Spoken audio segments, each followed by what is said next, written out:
날마다 쓰는 나의 신앙일기 TV 데일리 큐티 나무향기입니다. 오늘은 7월 5일 수요일입니다. 오늘 함께 묵상할 성경 본문은 창세기 38장 20절에서 30절입니다. 유다가 그 친구 아둘람 사람의 손에 부탁하여 염소 새끼를 보내고 그 여인의 손에서 담보물을 찾으려 하였으나 그가 그 여인을 찾지 못한지라. 그가 그곳 사람에게 물어 이르되 길 곁 에나임에 있던 창녀가 어디 있느냐? 그들이 이르되 여기는 창녀가 없느니라. 그가 유다에게로 돌아와 이르되 내가 그를 찾지 못하였고 그곳 사람도 이르기를 거기에는 창녀가 없다 하더이다 하더라. 유다가 이르되 그로 그것을 가지게 두라. 우리가 부끄러움을 당할까 하노라. 내가 이 염소 새끼를 보냈으나 그대가 그를 찾지 못하였느니라. 석 달쯤 후에 어떤 사람이 유다에게 일러 말하되 내 며느리 다말이 행음하였고 그 행음함으로 말미암아 임신하였느니라. 유다가 이르되 그를 끌어내어 불사르라.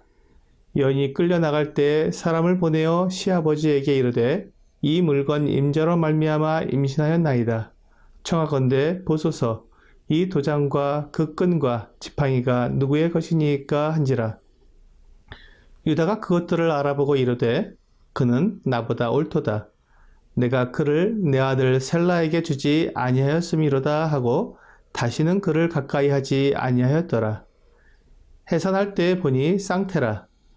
해산할 때 손이 나오는지라. 산파가 이르되 이는 먼저 나온 자라 하고 홍색 실을 가져다가 그 손에 메었더니 그 손을 도로 들이며 그의 아우가 나오는지라. 산파가 이르되 내가 어찌하여 터뜨리고 나오느냐 하였으므로 그 이름을 베레스라 불렀고 그의 형 곧 손에 홍색 실 있는 자가 뒤에 나오니 그의 이름을 세라라 불렀더라. 고대 사회에는 형이 자식이 없이 죽으면 동생이 형수를 아내로 맞아 형의 자녀를 낳아주는 제도가 있었습니다. 유다의 아들 엘이 결혼했는데 자녀가 없이 죽자 동생 오난에게 형의 아내인 다말을 아내로 맞이하게 했습니다. 하지만 오난은 그 아이가 자기 아이가 아니라 형의 아이가 될 것을 생각하고 임신하지 않게 했습니다.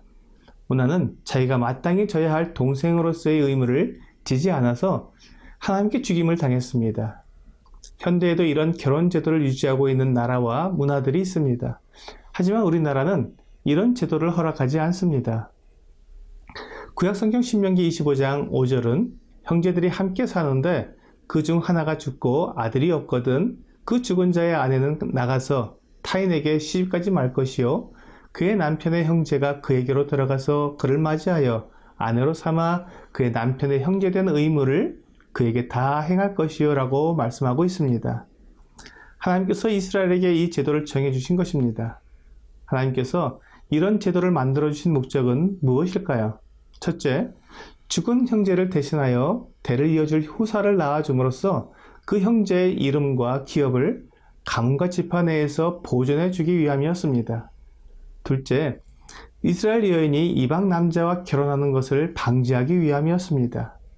셋째, 홀로 남아 의지할 데 없는 과부를 제도적으로 보살펴 주기 위함이었습니다. 그런데 오난은 자기가 형을 대신해서 아들을 낳아주기 싫어했습니다.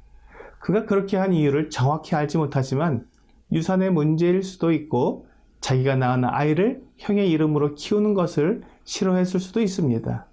어떤 이유에서든지 오난은 형의 대를 이을 자녀를 낳지 않았습니다. 이 일로 그는 하나님께 죽임을 당했습니다. 이제 유다에게는 셋째 아들인 셀라가 남아 있었습니다. 그런데 장자 엘이 죽고 그 뒤에 오난도 죽자 막내 셀라까지 죽게 될까봐 걱정이 되었습니다. 그래서 며느리 다말에게 셋째 아들 셀라가 아직 어리니 장성할 때까지 친정으로 돌아가 있으라고 했습니다.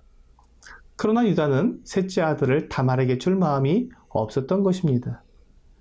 다말이 셀라가 장성할 때까지 기다렸지만 시아버지가 그 유다가 셀라와 결혼하게 하지 않자 다말은 유다를 속여 아들을 낳을 계획을 세운 것입니다. 유다가 딥나의 양털을 깎으러 온다는 소식을 듣고는 다말은 과부의 옷을 벗고 창녀의 옷으로 바꾸어 입었습니다. 그리고 유다가 오는 길가에 앉아 있었습니다.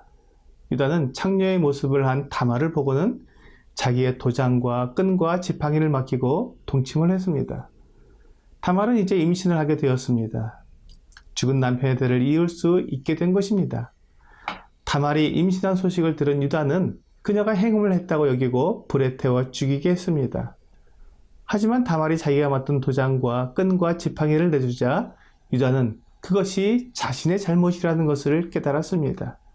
다말이 한 일이 옳은 일은 아니었지만 하나님께서 형이 자식을 낳지 못하고 죽으면 동생이 그 형수와 결혼하여 형을 대신해 자식을 낳게 하신 목적을 생각해 보면 다말에게 아들을 주지 않은 유다보다 어떻게든 그 집안의 후손을 낳게 된 다말이 더 옳다고 말한 것입니다.